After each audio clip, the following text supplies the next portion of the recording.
Hello everyone, आप सभी का स्वागत है इंग्लिश ब्रेन के यूट्यूब चैनल पर। और उम्मीद करता हूँ आप बहुत खुश होंगे।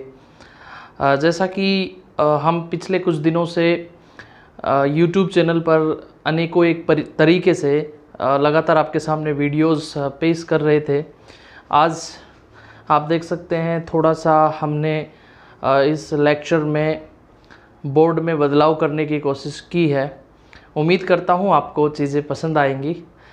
दोस्तों, आज हम लोग सीखने वाले हैं लैंग्वेज स्किल्स के भीतर की आगे वाली कड़ी, जो कि हमें कई बार परेशान करती है।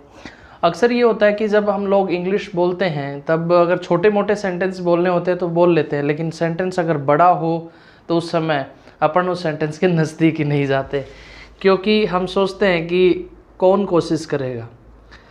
जैसे कि मान लो आपको कहना है कि मोहन एक ईमानदार आदमी है, ऐसा कहा जाता है, ठीक है। तो आप मोहन को एक ईमानदार है ये बात तो आपको आती है, लेकिन ये कहा जाता है, ये माना जाता है, ऐसा सोचा जाता है। इस प्रकार की जो भी बातचीत आगे की होती है वो हमें समझ नहीं आती।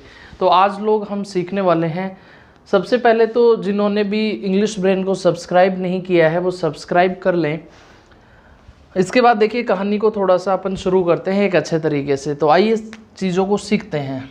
देखिए, एक वर्ड है से का अर्थ आप जानते हैं क्या होता है? कहना होता है। बहुत बेसिक लेवल की बात है लेकिन बड़ी इम्पोर्टेंट है।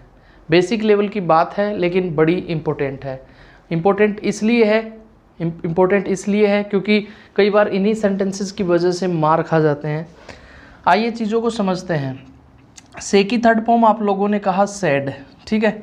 अगर मैं कहने की कोशिश करूं आपके सामने कि ऐसा कहा जाता है कि मोहन एक अच्छा इंसान है, तो ऐसा कहा जाता है, तो हमने एक वर्ड यूज किया इट, जो कि यहाँ पर अपने आप में एक डमी सब्जेक्ट है। ये डमी सब्जेक्ट क्या होता है हम ग्रामर में समझेंगे। इट के बाद में आपने कहा इज़, और से की थर्ड फॉर्म कही आपने सैड। तो ऐसा कहा जाता है, क्या कहा जाता है? It is sad that Mohan is a good person, ठीक है। अगर इस सेंटेंस को आप समझते हैं तो इसमें कोई बड़ी बात नहीं है, एक साधारण सी बात हुई। लेकिन मैं अगर मैं कहूँ इट इज़ सैड की जगह पे दूसरी चीज़ों का यूज करने की कोशिश करूँ, जैसे कि हम कई बार किसी व्यक्ति के बारे में पूछते हैं, मैं आपको कहने की कोशिश करता हूँ, या फिर आप किसी व्यक्ति के बारे में पूछते हैं कि भाई अशोक है वो कितना काम करता है। तो इस बारे में जो विचार होंगे लोगों के अलग अलग होंगे। अशोक के बारे में अशोक के दोस्त कहेंगे कि अशोक ठीक ठाक काम कर लेता है, या फिर उसका और नज़दीकी दोस्त है जो अच्छे से जानता है कि वास्तव में अशोक मेहनती है, तो वो कहेगा अशोक यार 4 से 5 घंटे 8 घंटे काम करता है। लेकिन वही बातें अपन उनके घर वालों से पूछते हैं कि भाई अशोक कितनी देर काम करता है, तो घर वालों के द्वारा जो कही गई बात है अक्सर कही जाती है कि भाई साहब काम कहाँ, ये तो बेड पे पड़ा रहता है, यानी बेड तोड़ देता है। तो ऐसा कहा जाता है कि वह 6 घंटे काम करता है। इस प्रकार के जो सेंटेंसेस हैं, जैसे कि ऐसा कहा जाता है इट इज़ सैड, क्या कहेंगे? It is sad that he works 4 hours a day, यानी कि वह एक दिन में 4 घंटे काम करता है, ठीक है। एक दिन में 4 घंटे काम करता है। मान लीजिए इसी की जगह पे हम बोलते हैं कि यार ऐसा बोला जाता है या ऐसा कहा जाता है कि अशोक शराब नहीं पीता, बड़ी खुशी की बात है, लेकिन स्मोक करता है। तो इसे इंग्लिश में कहेंगे अपन कि इट इज़ सैड, ऐसा कहा जाता है that Ashok smokes but doesn't drink. Smoke करता है लेकिन शराब नहीं पीता। देखिए दोस्तों, मैं आपको इस प्रकार के जो सेंटेंसेज है वो इसलिए बता रहा हूँ क्योंकि हम इस प्रकार के सेंटेंसेज में काफ़ी बार उलझ जाते हैं। दिक्कतें हमारे सामने यही आ जाती है कि हम पता लगाने की कोशिश नहीं करते कि इसको बनाएं कैसे।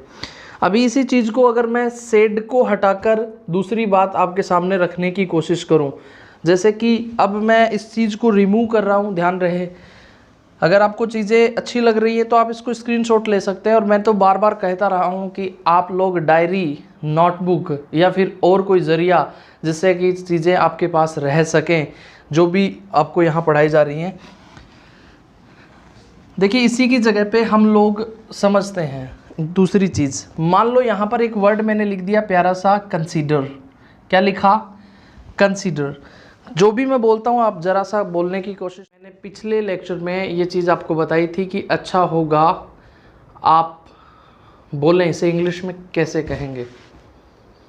अगर आपको याद है तो आप कमेंट बॉक्स में लिखें ताकि पता चल सके। देखिए कंसीडर आपका जो वर्ड है, कंसीडर का अर्थ होता है किसी चीज़ किसी चीज़ को मानना या फिर सोचना। कंसीडर के लिए हम यूज करते हैं बेसिक लेवल पर। तो अगर मैं कहूँ कि ऐसा माना जाता है या ऐसा सोचा जाता है तो वही अपना स्ट्रक्चर रहा, इट इज़ कंसिडर्ड दैट।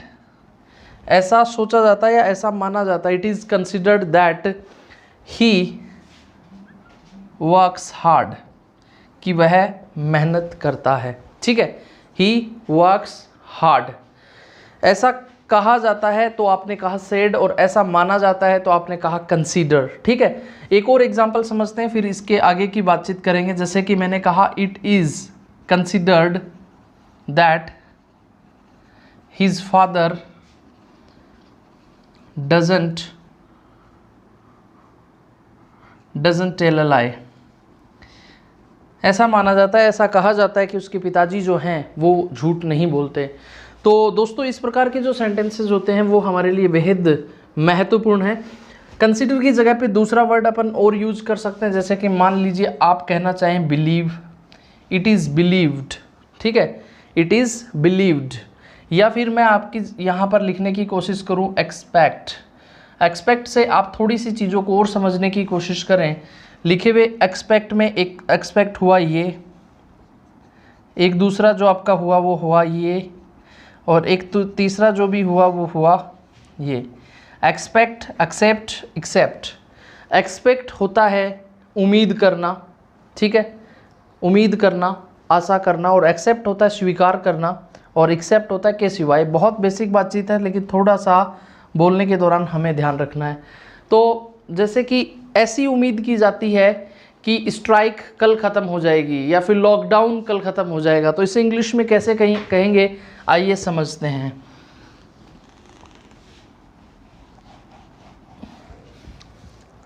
ऐसी उम्मीद की जाती है तो इसे कहेंगे अपन इट इज़ एक्सपेक्टेड दैट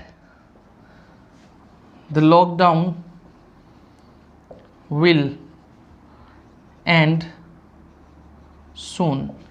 ऐसी उम्मीद की जाती है कि लॉकडाउन जो है वो जल्दी ही समाप्त हो जाएगा।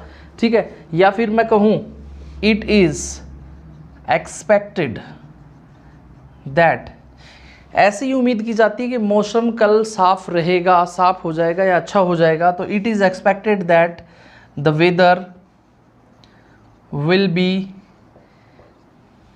Good tomorrow. ठीक है, ऐसी उम्मीद की जाती है कि मेरे पिताजी कल यहाँ आएंगे, तो कैसे कहेंगे it is expected that my father will come here. ऐसी उम्मीदें की जाती है कि तुम पढ़ोगे, it is expected that you will study. ठीक है, ऐसी उम्मीदें की जाती है आप पहली रैंक हासिल करेंगे, तो it is expected that you will get first rank in your class. ठीक है, तो इस प्रकार की जो भी बातचीत है वो हम इस छोटे से दायरे में समझने की कोशिश कर रहे थे और जो हमने की है काफ़ी हद तक। अब इसके अलावा कई बार हमारे सामने और दूसरी समस्याएं आती हैं, उन समस्याओं को थोड़ा सा समझते हैं। अगर आपको एक सेंटेंस मैं यहाँ बता रहा हूँ, आप ज़रा सा कमेंट बॉक्स में उसका जवाब देने की कोशिश करें।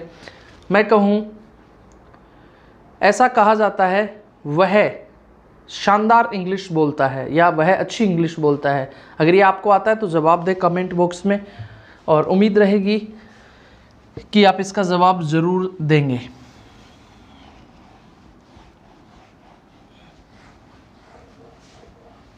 ठीक है, अब देखिए एक छोटा सा आपके सामने एक सेंटेंस जो मैंने कहा थोड़ी देर पहले, कुछ और सीखते हैं। तो एक सेंटेंस है हमारा, would you mind closing the door. Would you mind closing the door? दोबारा देखें, इस प्रकार के जो सेंटेंस होते हैं वो आम जीवन में बेसिक कॉन्वर्सेशन को लेकर जब आप बातचीत करते हैं, क्या आप बुरा मानेंगे दरवाज़ा बंद करते हुए या दरवाज़ा बंद करने का? तो इसे इंग्लिश में कहते हैं would you mind closing the door. इसी की जगह पे अगर हम लोग कहें कि वुड यू माइंड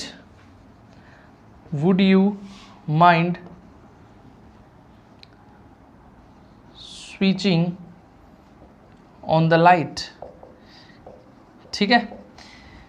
एक सेंटेंस और बना सकते हैं आप, would you mind opening the door या would you mind going outside for a while, कि कुछ समय के लिए बाहर जाने के लिए बुरा मानेंगे। जैसे मान लीजिए सारे लोग आप रूम पर बैठे हैं या और कुछ आपकी पर्सनल बात करनी है, तो आप बोलेंगे कि थोड़ी देर के लिए आप बाहर जाएंगे, तो इसके लिए माइंड नहीं करेंगे। तो इसे इंग्लिश में कहेंगे would you mind going outside for a while.